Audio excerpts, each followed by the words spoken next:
One of the more simpler ways to make your videos look better and stand out and look more professional is actually a $10 investment.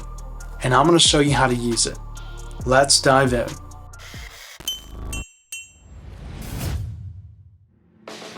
Okay, so what exactly is this $10 investment that's supposed to change your videos or up your game dramatically? It's actually a grade card. And this one's really neat because it folds away, comes in this little carrying pouch, and it flew out of my hand right now. And you get this grade card that will help you not only set your white balance, but also get the correct exposure. Today I'm going to focus on getting the correct white balance, and I'm going to try to make this video short and sweet. So let's just jump right into it. Okay, so here we have my talking head scene. This is where I do all my talking head videos, and there's a lot going on. So I want to make sure I have the correct white balance. I want to drive the scene that I'm intending. I have some warm Edison light bulbs. I have some color in the background. Of course, I have my 3-light system. I have my key light and fill light set to 5600 Kelvin. The hair light is set to a warmer temperature. I forget what it was, but it's mimicking the Edison light bulb. So there's a lot going on here. It's important that I get the correct white balance. In my Sony camera, I've actually already done this. I have my preset 1 and preset 2. So I already have a couple of presets that have the white balance that I need. And then I think I have the 3 for outdoors or something like that. But let's just start over. Let me show you what the scene looks like with automatic white balance. Doesn't look too bad, right? Looks pretty decent. And to be honest, automatic white balance does a pretty decent job.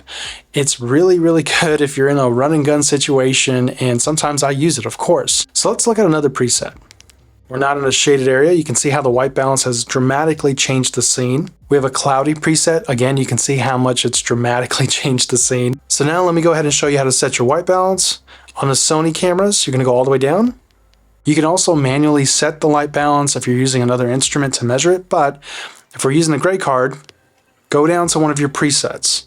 So I'm going to select preset 1 for now. When you do select your preset 1, we're going to go to set, and that box needs to be aimed at the grade card. I like to aim at the bullseye or the target, and I also like to zoom in a bit or get closer to the grade card just to make sure I fill in that box.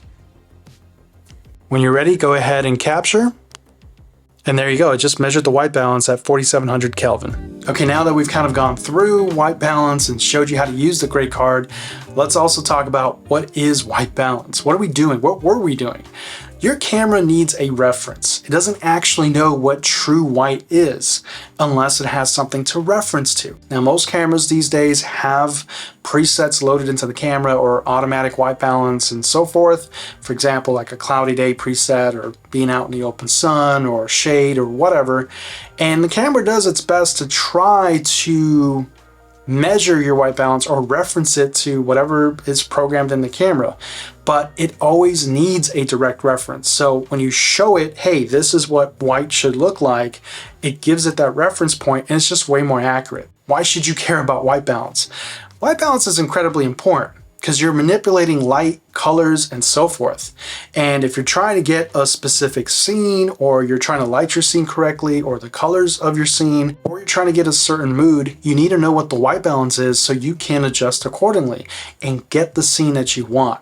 So a lot of people will complain that their image on camera doesn't look like what they were intending it to be or what it looks like in person. That's because your white balance is off. So again, this is just another tool to add to your toolbox. And at $8, I think it's a no-brainer investment.